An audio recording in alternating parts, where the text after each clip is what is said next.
חבר'ה, היום אני רוצה להגיד לכם את סרטים של גינוס, רק אני אקרא לכם אותו. יש לנו את ספר השיאים של גינוס, ספר השיאים. ואז תעשה הליטרו הראשון.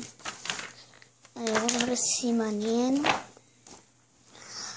הכלב, הפוני הכי קטן בעולם. רגע, שתראו יותר טוב. איזה חמודי. קוצ'י.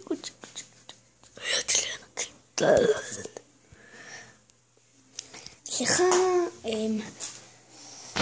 אז אני רוצה לספר לך משהו חשוב.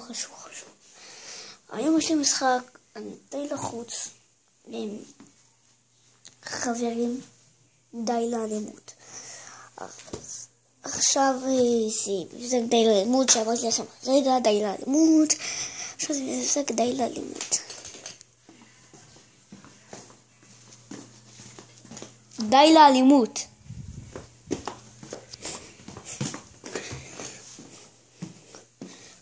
אז בסדר, אז ביי.